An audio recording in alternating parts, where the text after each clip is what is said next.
Hi, this is an equation that I will try to solve by justifying to you the steps that were used, the properties that we're using to get there, which is a very important concept even for the keystone to be able to identify the different properties. So it looks like I have to start here my step one. Be patient with me as I'm using a new tool here of technology. Step one, I would have to distribute to get rid of the parentheses. So here we go.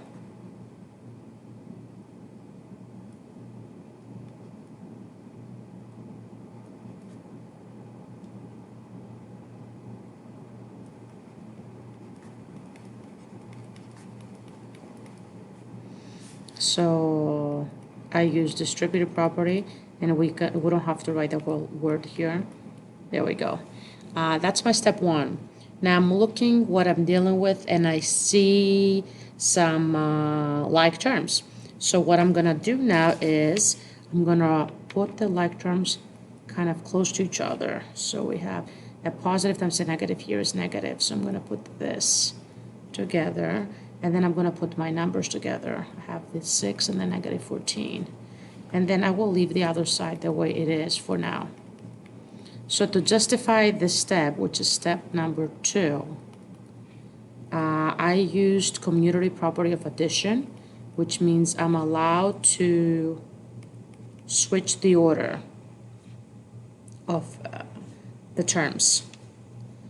For step 3, I will do something unique here. Let me put it down and explain to you what I'm doing. Or maybe you can see what I'm doing from the first two terms.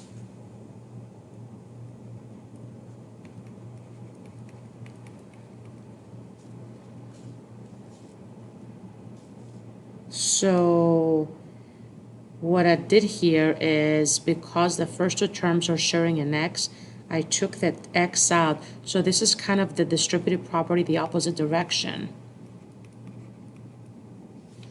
And now it's easier for me to move on because let me just clean this up first to move on to my step. Well, 3 minus 2 is 1, so I really have 1x, which is x. Minus 8 equals 4x plus 7. All right, for my next step, let me write down what I'm going to do, and then I will explain to you what's going on. I will actually leave this like that, the way it is, but I will grab this from the other side and bring it here, and I'll put this.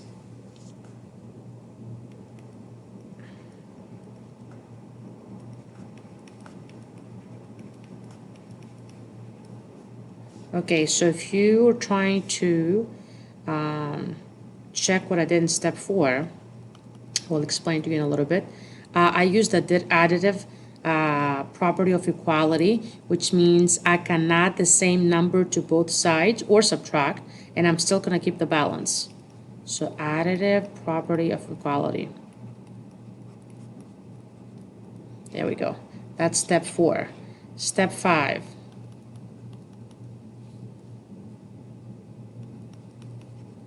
Let me write down what I'm going to do, and then I will explain again. I think you clearly understand what I'm trying to do here.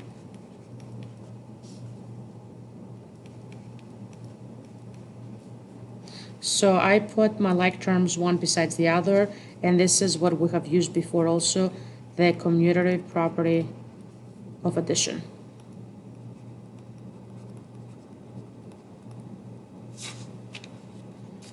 All right, for step 6, now we're on step 6, we're getting there. Again, I'm going to use what I did before. Because these have x, I'm going to take the x out, and I'm left with this from here. Well, minus 8 plus 8 is 0, so I don't have to write anything there. 4x minus 4x is 0, and if I add my two numbers, I will get 15. And what is this? A distributive property, the opposite direction.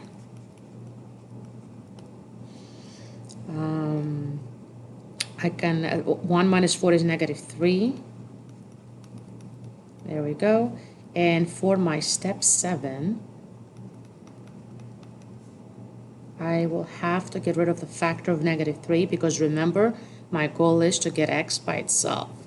So I will divide by -3 both sides. This is what we call multiplicative property of equality. We can multiply or divide both sides by the same number, and we're still going to keep that equality going. And that leads me to my answer. I'll put it right here because I'm running out of space.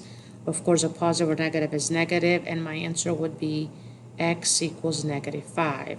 As I said at the beginning, being able to justify the steps of solving all the different properties illustrated is a very important concept, especially for the keystone.